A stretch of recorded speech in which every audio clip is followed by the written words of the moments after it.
Good morning, everybody. Hello, and welcome to Lazy Mini Painting again. We are here on a Wednesday for Combat Patrol, and we have issue 44 today.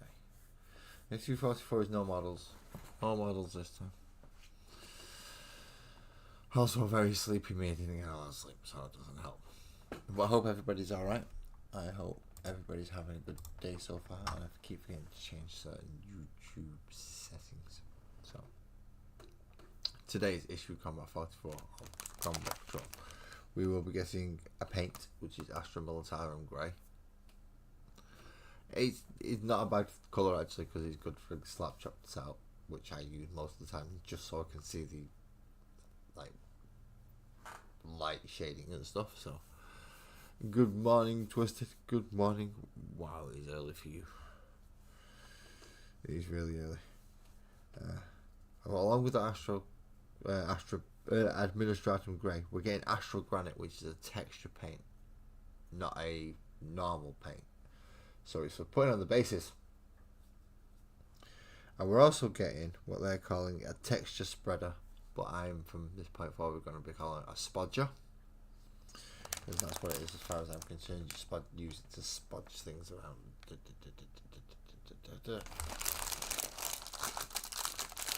So yeah, we've got a spodger and we have paints. No models, so that's okay. So let's get everything out of the packet and do the nose of it and see what these do. So this is the Astral Granite technical paint. So this is for applying to the bases. Use this in a minute because I'm going to show some. Standard pot of paint, Astra Militarum. Your legs will you up, Twisted, so you're building Paragon Warsuits.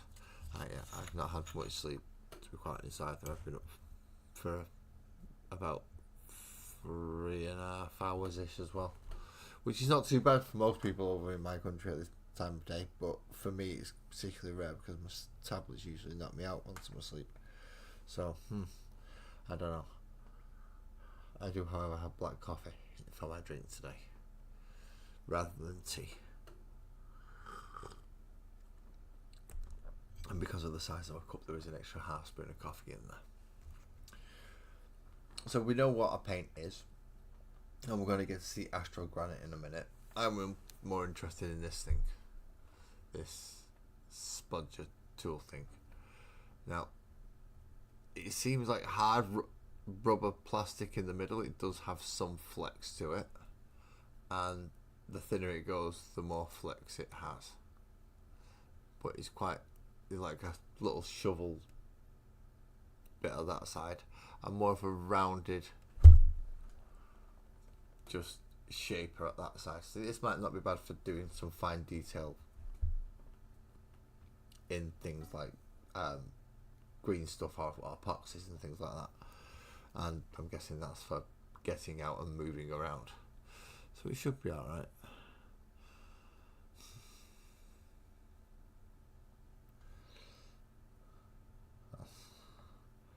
Let's be Paragon Warsuits. You're not stood up, Twisted. That's good to know.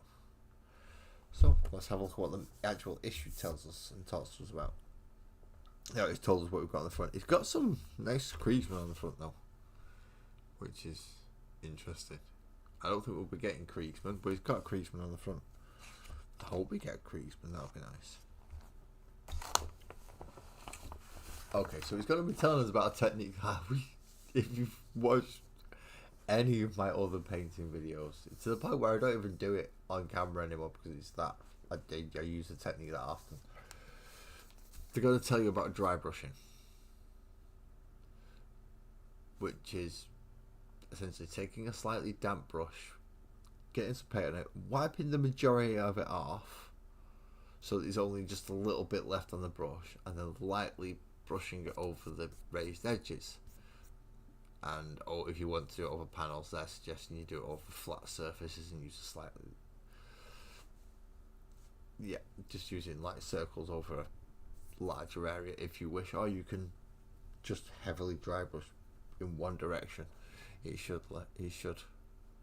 work just as well. But yeah, that's a technique that I use a lot. I use on every single one. It's also telling you how to clean it up. So if you've overloaded your brush and you're getting the white streaks like that, to tidy it up, just reapply the original base coat, apply any washes, wait for it to dry, and then you can do it again. So basically, start again. Just repaint it all back up again, and then now do the dry brush a bit lighter. Cleaning a dry brush, which is a pain in the ass. It really is a pain in the ass. Let's say you've got essentially rinse and scrub out on a piece of kitchen towel or hand like paper, blue roll as they've put in here, and it's going to take a while, but it will clean it. I recommend using something like the Masters cleaning soap, which I should have some somewhere, but this one's got white paint on it. Where's my other one? I do have another one somewhere. I will show it on Thursday if I can find it, because I do need to use some. But the Masters cleaning soap is probably the better option for cleaning any brush.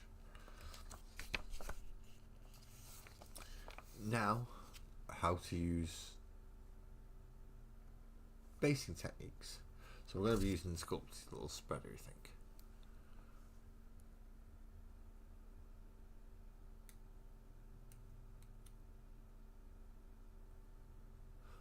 That is a very, very, very good point. Keep a bit of isopropyl alcohol on some paper towel to clean it off. If you don't have alcohol, at least get something to clean it off, but even if it's just a water palette. Although you will have to really clean your water pot off afterwards. So your texture spreader, hint, if it's best if you pick one end or the other. If you keep swapping ends, you will get paint on your hands. So pick one end or the other. Small end is best used for smaller bases and areas where you need to carefully control the texture paint.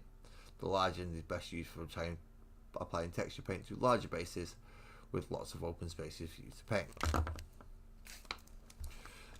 So they're using a Hormigant, I think it is.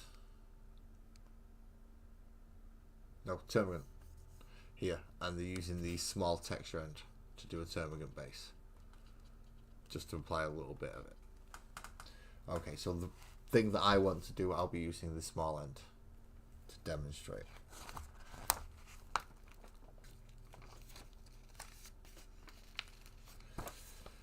What it's going to tell you to do now is go over a load of your bases.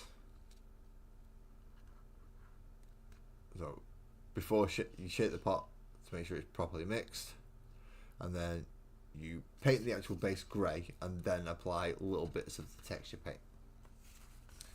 I'm not going to paint it grey, but I am going to apply a little bit of the texture paint because I'm not going to do it on a model that they think I'm going to use it on. Or I might do, I don't know. They might class it.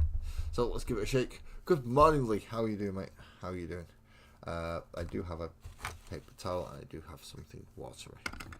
So I should be okay for a moment if I can get a bit of alcohol in there. If I can get a bit of alcohol in there, that's even better.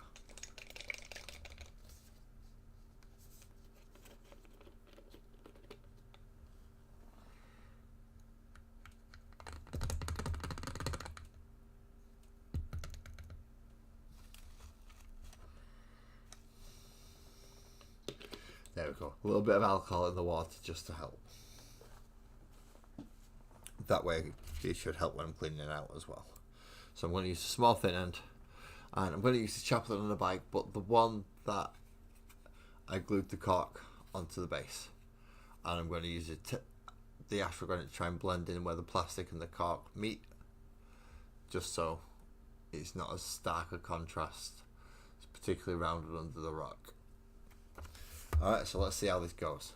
They say I'm supposed to just shake it and then kind of scoop it out the lid, because you notice it's all grainy and looks like it's got like almost sand and stuff in it.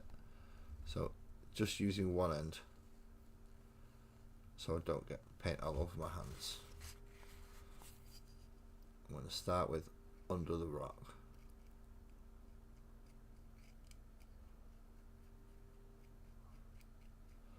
I'm just going to kind of smooth that along.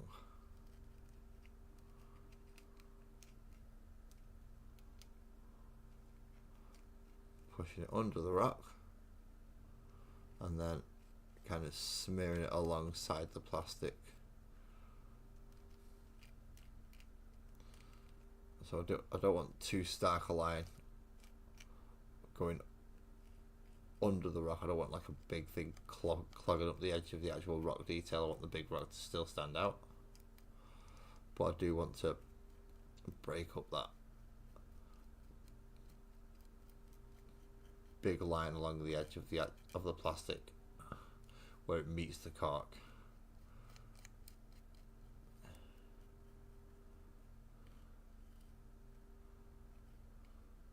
Trying not to leave any naturally looking lines while I do it. Yeah, that's just a fucking habit. Well, this tool is, in fairness, it's moving it around quite well. No, we're really just chilling out. I don't blame you, mate. It's quite early in the morning. Get your coffee, get your bacon and egg butty.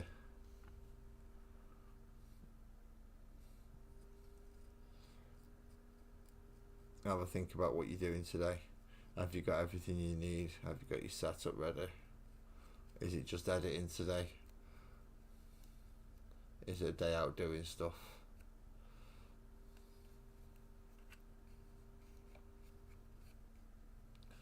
So hopefully what's in the lid after the shake up should be enough to do what I initially wanted.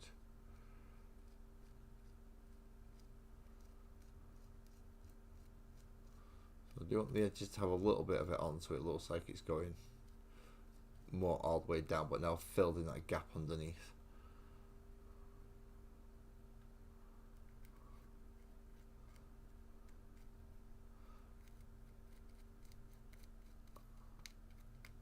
Don't want to be covering too much don't want to be covering the detail that's actually on the plastic bit if I can help it, but I will have to overlap a little bit just to make sure that they blend in. And you will have some textured bases already, like the Captain, for instance, has quite a textured base. I think he has half a Carnifex's head or something on there, or half a Screamer Killer's head on his base. And some sergeants and lieutenants and things and librarian will have tactical rocks. So you will have to work around those if you're putting any on there. And depends how much you want to put on. I'm not completely covering the cork. I'm just, as you can see, there are still places where the cork shows through. It's just more getting round the edge. I want to blend that rock in a little more. And having some actually on the cork helps with that. But also getting rid of any really stark edges.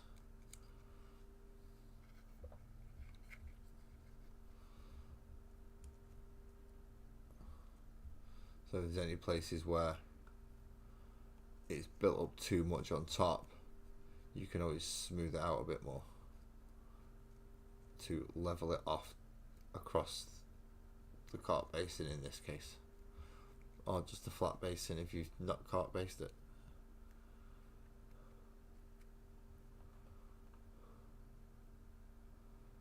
There we go, that should do.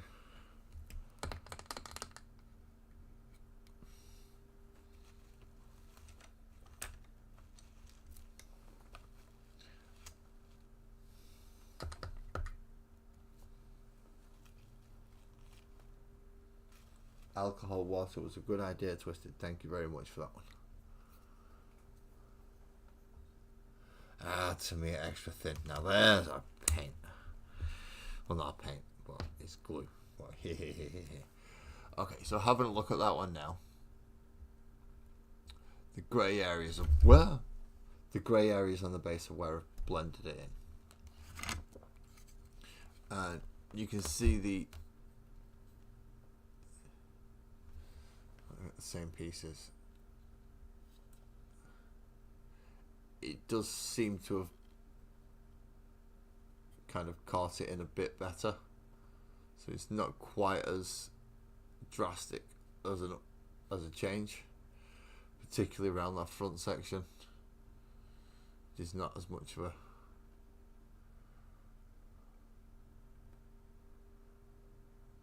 no, I'm happy with that. It'll make them stand out just slightly differently from each other, which is good. But that is how you use texture paint.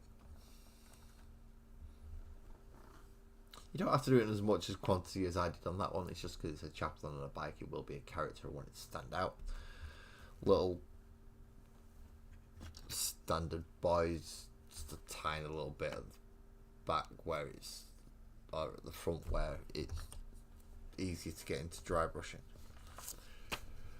because that is pretty much what he's going to ask you to do next. So your collection of bases, as I said, the Terminator Sergeant does come on a pre-stoned base, as does the Diary Leader. So paint them all mechanical standard grey, all your bases, every single one.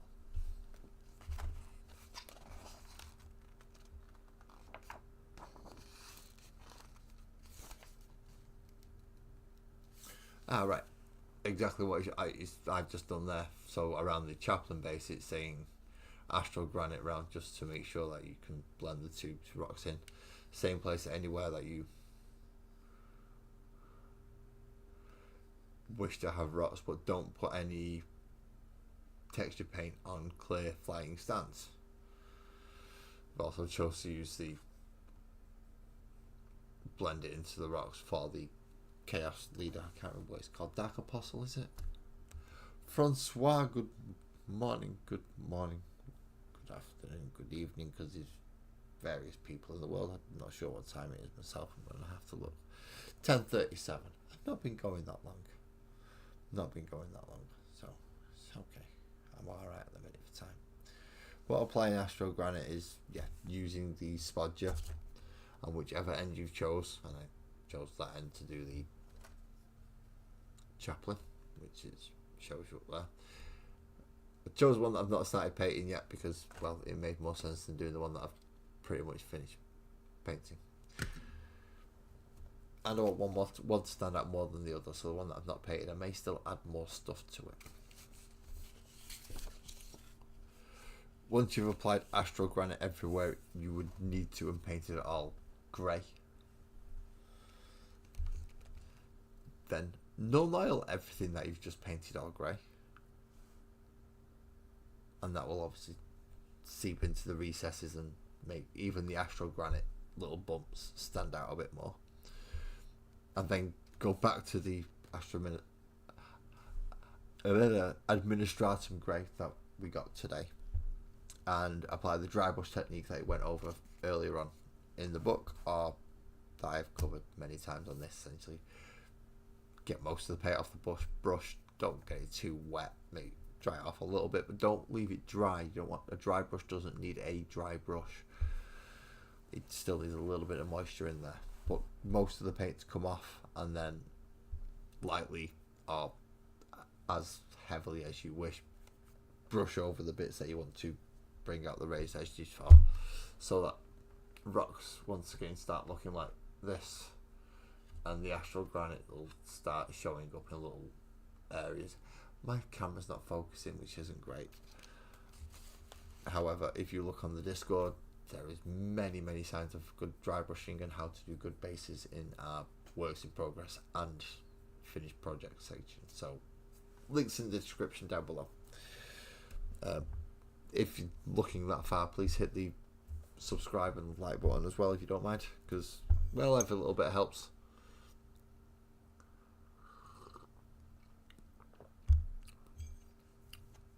But dry brushing is a very strange technique. You can you'll either get it or you won't fully yet, but once you get it, then you'll understand it's like, right, this is actually a really good technique. and you'll use it quite a bit if you like me.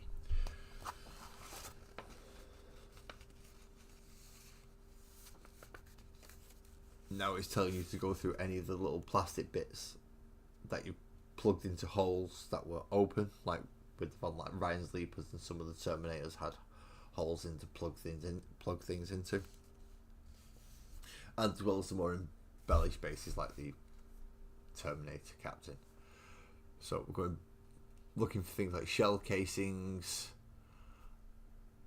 and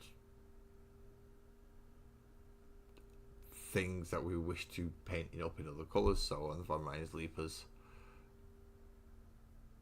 there's a bit to paint with lead belcher, and then change your paint after using metallic paints. That is a very good point.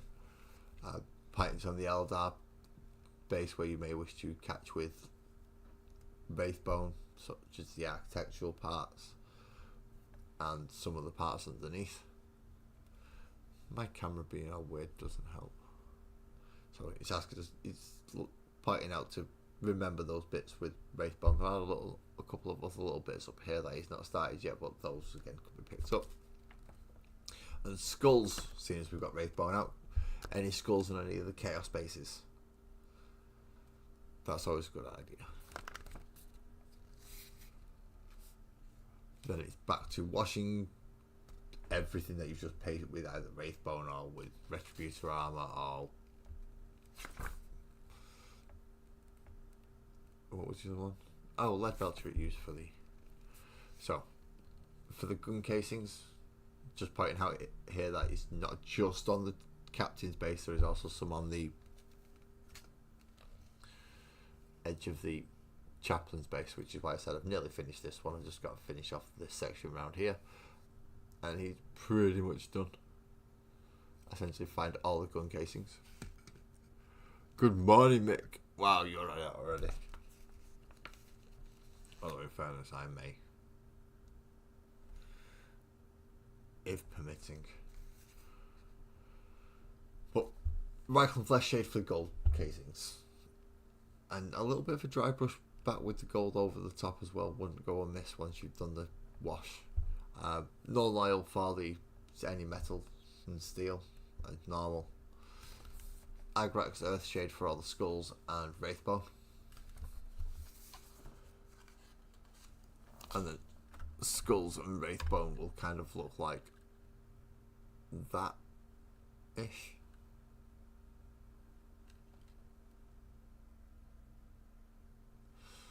I've got to do a bit of cleanup on that, which is where the dry brush will come in, hopefully. But yeah, after that stage, I'd still go back in with another dry brush or a highlighting layer with the base coat just to brighten up some of the points. But if you stop there, that's fine. It is asking you to stop there, and the models you will have will look perfectly alright, especially if you look at the chaplain there. He looks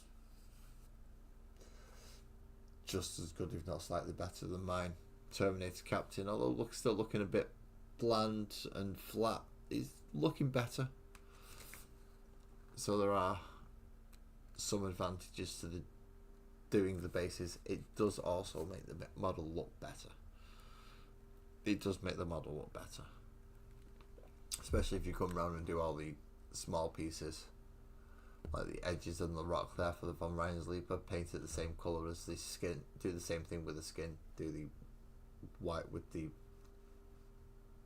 crimson wash, and along this bit on the Terminator Captain's base. Doing little touches like that will make a difference. Not forgetting that, see, if it didn't tell us specifically, but there's a little gun casing on the Dark Apostle base as well. So it's not only is it doing the Wraithbone for the skulls, it's going back for the Retributor armor, getting that casing and doing the Reikland Flesh Shade wash. So be vigilant on bases. Be very vigilant on bases. You may have to go back and use some older techniques when you were painting Tyranids. For instance, the limited edition Infernus that we got back in issue 4, I believe it was. he stood on a Tyranid head, so going back and doing all the wash for that as well, and making sure that he's going to be you do get all the gun casings, because there's going to be a lot of the bloody things, especially on the Terminator basis.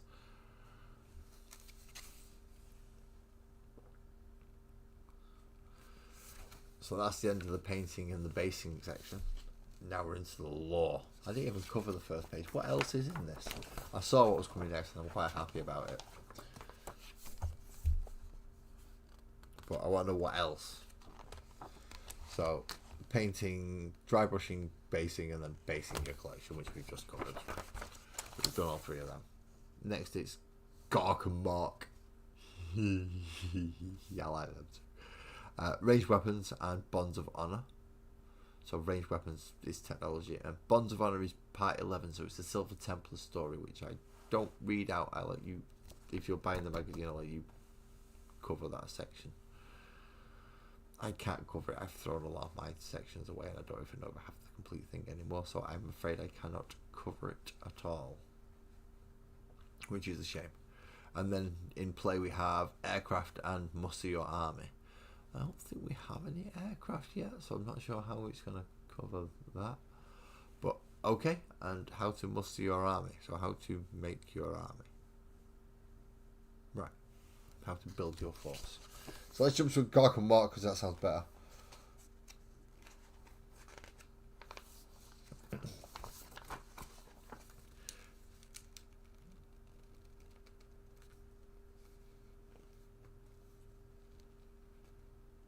Ooh, they just got delivered.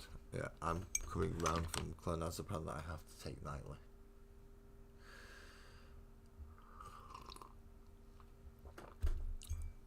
Even though I've not had much sleep, I still have the effects like I've just, yeah. It's actually quite worse when I've not had much sleep, because they've kicked in and I've got longer now to go to come round. It's not fun. Or it is fun, either way. So, Gark and Mark. Even orcs have gods. With as many... Let's start again without being a complete illiterate and non-verbal buffoon more than usual. Gark and Mark. Even the orc gods, and as with many species, their gods are reflections of the orc's own desires and obsessions. It should therefore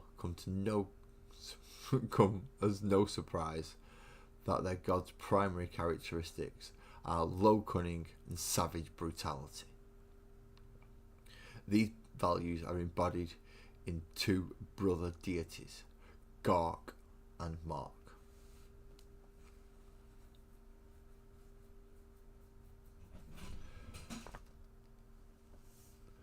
Gark is the orc god of brutality, but he's also pretty cunning. Mark is the god of cunning, but he's also pretty brutal.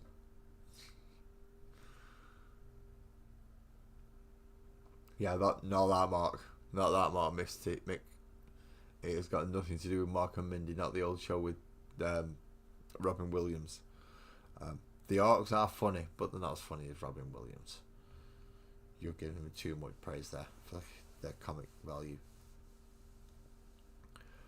Gark and Mark are the twin gods of the orcs and the personifications of their species' defining philosophies. Gark is direct and unsubtle, favouring a forceful and belligerent approach. He doesn't hold with messing around with crafting weapons or spending time developing plans.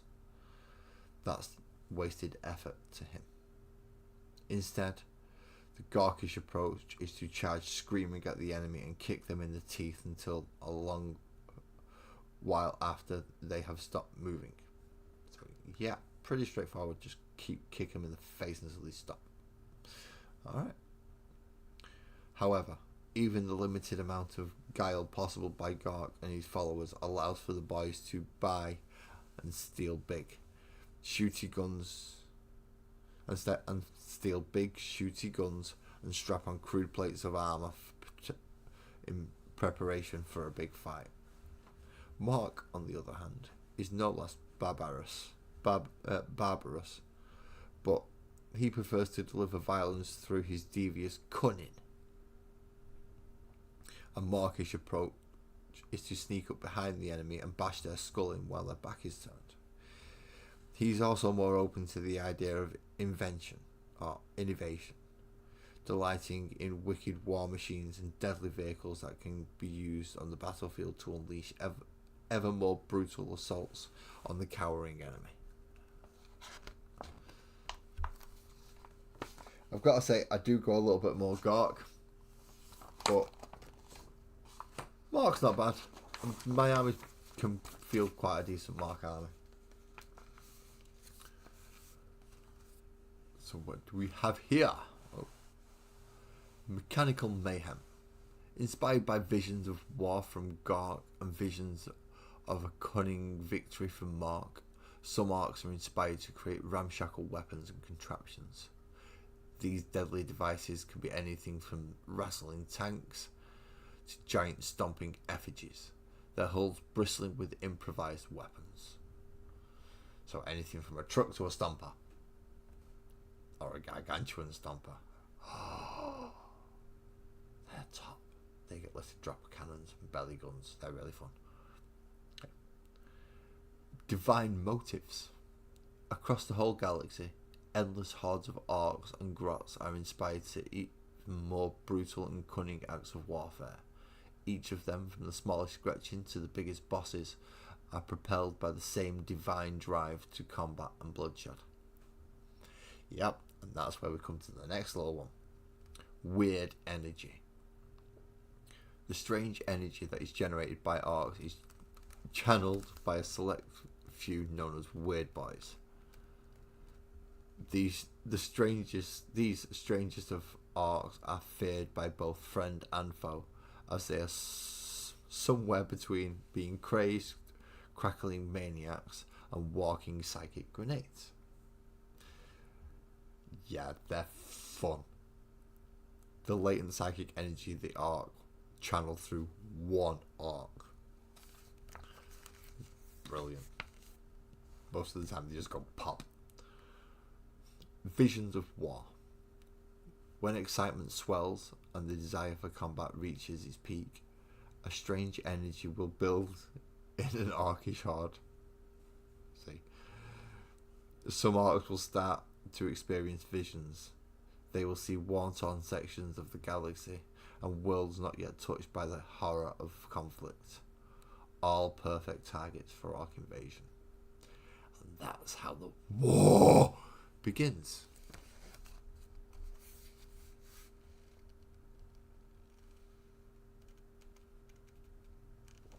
I do need to start rebuilding my orc, especially after the catastrophe when building the thingy one, which I still haven't found that fucking leg part. That's really annoying. I've still not found the leg part from the orc from the last issue. Ooh, we're up to the next section. Ranged weapons. Ranged weapons take a central place in most armies' arsenals. Yes, they do, but not in my arsenal. Although all soldiers must be prepared for close combat or close quarter battle, it is a great advantage to them if they can dispatch the enemy from a distance.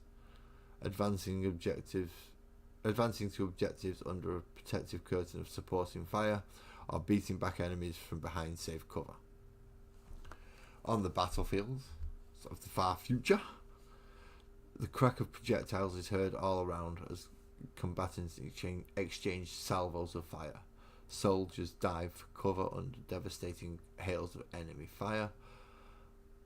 Shells and rockets fly overhead, raining down explosive death from above. Hulking armoured vehicles are stopped in their tracks, their armour plating blown or melted apart. There is even diversity across all armies throughout the galaxy. There is great diversity across all armies throughout the galaxy. But one thing they all rely on is the power of their ranged weapons to turn the tide of battle in their favour. The design of weapons is shaped by the strengths of the species who wield them. Both their physical capabilities on the battlefield and also their mastery of technology. where one species possesses strength great enough to provide stability to a huge roaring gun. Other species possesses the technology to pack the same lethal effect into a searing ray of concentrated light.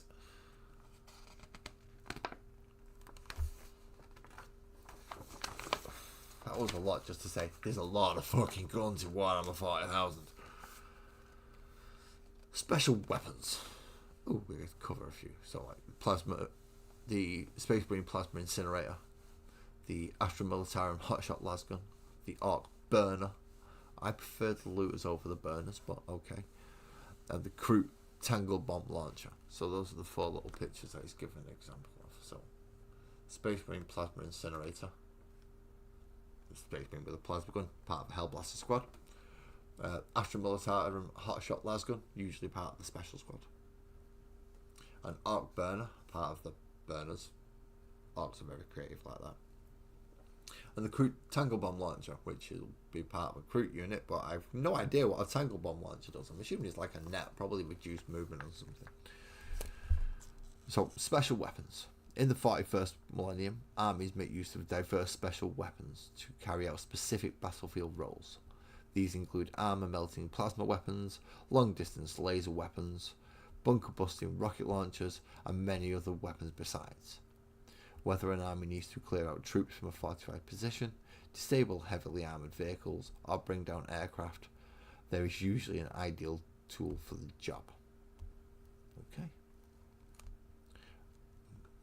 Going down aircraft, the next ones might be a little bit more suitable for it. Heavy weapons. Sometimes what armies need on the battlefield is simply heavier hitting weapons. These can be used to mow down heavily armoured enemy troops, shoot greater than average distances, or take down light vehicles and aircraft. Due to their weight and complexity, heavy weapons are usually carried by elite or veteran troops who can use their superior training to make the most of these weapons. Or strapped onto vehicles, which is fun. Melter guns are nice. I do admit I do like melter guns, which is part of the reason why I'm a Salamander's successor.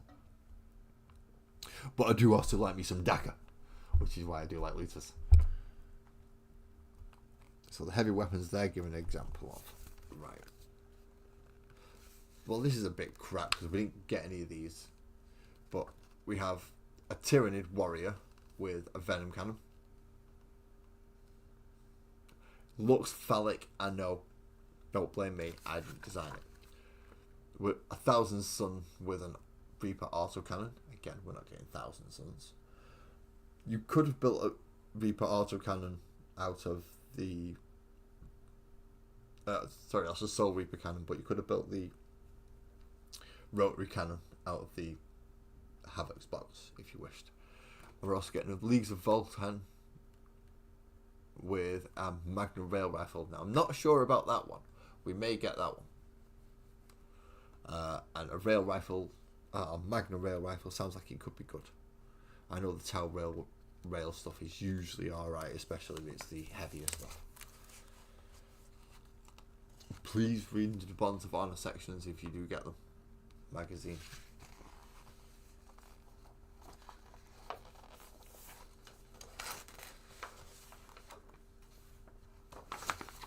Right. It's going to tell us about aircraft, and I don't think we actually get any aircraft. I think we get units with the fly rule, but not any aircraft. So it's telling us about aircraft, but okay. I don't think we're going to get any, but alright. Some models have the aircraft keyword. The following rules describe how such models operate on the battlefield. So, deploying aircraft. When you are instructed to declare battle formations, aircraft model must start in reserve instead of being set up on the battlefield. Once the battle has arrived, aircraft models are then treated as strategic reserve units for all rules purposes. Only units that are themselves placed into reserve can start the battle embarked within an aircraft transport. So anything that's in it as a transport is also got to go in reserve, and all aircraft have to start in reserve. Okay. Hovering. Some aircraft have hover listed in their abilities, When you're instructed to declare battle formations, before doing anything else, you must declare which models of your army with this ability will be in hover mode. If a model in hover mode if a model is in hover mode, then until the end of the battle, its movement characteristics change to 20, and it loses the aircraft keyword. It loses all associated rules for being an aircraft model. Models in hover mode do not start the battle in reserves, but you can choose to place them in strategic reserves following the normal rules if you wish. Okay, so it's not in hover mode. Each time an aircraft makes a normal move in its movement phase, first move the model straight forward. It must move a minimum of 20 inches. All parts of the model's base must end the move at least this far away from where it started. After it has moved, it can pivot up to 90 degrees. This does not contribute to how far the model has moved. If making a normal move, any part of the aircraft model crosses the edge of bases of the battlefield, or it cannot move a minimum of 20 inches, that model moves ends and it is placed into strategic reserves. There is no upper limit to how far aircraft models can move.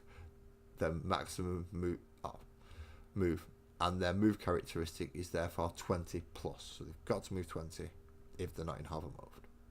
If placed into strategic reserve, an aircraft model will always arrive from strategic reserve next turn.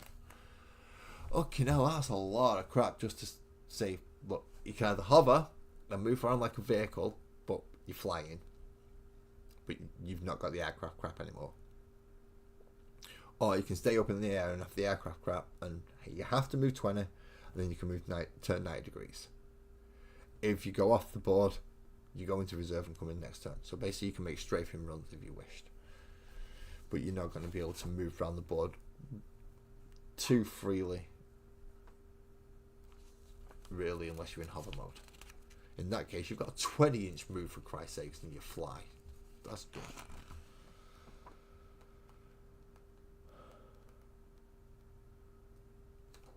Aircraft and the movement of other models. So when a unit is selected to move in the movement phase, if the only enemy models that are within engagement range of the unit are aircraft models, then that unit can still make a normal or advanced move. Okay. When a model makes any kind of move, it can be moved over enemy aircraft models if they were not there, and can be moved within engagement range of enemy aircraft models. But you cannot end that move on top of other models or in engagement range of any aircraft models, so you can't finish on the bases, but you can walk underneath them if they're flying up high. Fair enough. Aircraft in charge and fight phases. Aircraft units cannot declare a charge, and only units that can fly can select an aircraft, can charge an aircraft. If an aircraft model is only eligible to fight within engagement range of one or more enemy units that can fly, and it can only make melee attacks against the units that can fly. Only models that can fly can make melee attacks against the aircraft. Aircrafts don't pile in or consolidate, and each time a model makes a pile in or consolidation move, unless that model can fly, aircraft models are ignored for the purposes of moving closer to the closest enemy model. Right, okay, so that's the example it's giving more there. So there's one Space Marine Flyer and Wing Tyranid Hive Tyrant, I'm assuming that is, and a Wing Prime and some Termagants. No, Termagants got it right the first time. Should remember this. So the Space Marine Flyer moves 20 inches or more forward and turns 90 degrees. Then does its shooting. These guys can shoot it, but they can't engage it in close combat, but they can just run underneath it if they need to. Both of these can engage it in close combat in the air. That was easy to do, I think. That was a lot of information. Are you getting off, Lee? No worries, mate. Thank you very much for calling in. How to muster your army. 1, you select your battle size. An incursion is like 1,000 points per army, and it says it's going to take about 2 hours. A strike force is 2,000 points per army. It says it's going to take up to 3 hours. Yeah, I'd add a bit more time, and if you're not fluid with rules, I'd add more time onto that. Onslaught, 3,000 points, 4 hours. I'd say that's a full evening if you're not fluid with the rules. So now that you know your points limit, you choose your army. Then you take units from the army and you start your army roster. You will then use units such as your leaders and your infantry, your battle line ones, as well as your non-battle line ones, any vehicles, and put them up to the points limit to create your army. You can do it on a piece of paper. There are many ways to get the points. There is an official way with the Games Workshop app, but to unlock it properly, you have to buy the codexes if there's one available. There are third-party apps if you can find them out there. So select an army faction, which is, as I said, pick who you're going to be: Space Marines, Tyranids, Eldar. Select your detachment rule. Now, when I use Space Marines, I usually go for the Firestorm Assault as my detachment rule, which gives me +1 strength to my ranged weapons when I'm within 12 inches of the enemy. It's nice for melter weapons that are already strength 9. Select your units. You must select a character because you must have a warlord. You can only include a unit in your army if it has the faction keyword. You have enough points remaining. Your army does not already contain 3 units if it's a standard data sheet, or 6 of them if it's battle line or transport. Only characters can be given enhancements, and you cannot give enhancements to epic heroes, such as named characters. And somebody has to be your warlord. Named characters can be your warlord, but somebody has to be your warlord. Once you've done that, you would lay out your battlefield with your opponent. Either lay out thematically for your game, or you would alternate laying pieces down till you're happy with how it is, and then you would roll for attacker defender, essentially, who's going first. Start deploy and play your game through. Or you would put objective markers down if you're playing for objective markers. So what's coming next? Well, I think this is kind of going to be a bit of a rinse and repeat for the next couple of weeks. Hopefully not completely. I'm going to be able to build all 10. So next week it is another unit of 10 boys, which is nice, because I do like some of these sculpts. I know I could do with some more knobs with power claws. I can always do with knobs with power claws, and I need boys with both sluggers and choppers and with shooters. So that's not a bad thing. The week after, we're not getting a nice new tool, but we are getting 2 new paints. We're getting Stormhost Silver and Questor Flesh, or Night Questor Flesh. Okay, and we're learning that there is only war as well. So we get a new scenario next week with missions and more boys, and then the week after we get 2 paints and learn that there is only war. That is not bad at all, actually. Let's see how this is dried, if it's dried at all. Yeah, that's dried quite well. So you can see how it's now blended in a little bit better with the edging. It's still a little bit wet where it's thick, but I was guessing that was going to happen. But that little blend in now when I paint it in with the cork, it's going to go nicely. Kitbash, good morning, mate. How's things with you? I've just finished reviewing, well, I say reviewing, I've just finished my go through of Combat Patrol issue 44. And it was covering base in this issue. So I used the texture paint, which is the Astro Granite, and textured around the edge of the Chaplain. So I don't get the start line like I've got there. See where the plastic joins to go into the base. I've Astro Granited around this one where it's on the cork to blend it through, which is what the crux of this issue was about, regarding the paints anyway. So I'm looking forward to painting this one up because it's going to get a few more little additions to the base, I think, and it should be alright from there. But yeah, I've just finished the go through of the magazine. Found out what we're getting next week, which is 10 more of the Orcs. So we will be getting another Nob with Power Claw, as well as hopefully 9, not 8 Orcs this time, because I'm not going to drop a leg. It is a shooter boy, which does miff me a bit because I've not got as many shooters as I have sluggers and choppers, but oh well, it is what it is. But thank you everybody for coming in, and Kitbash, thank you for calling in while you're going through your work. I hope you're doing well, and please check out, if you've not seen on the Discord, drop in the Discord. I had a bit of a Kitbash of my own, which is nice and fun to work with.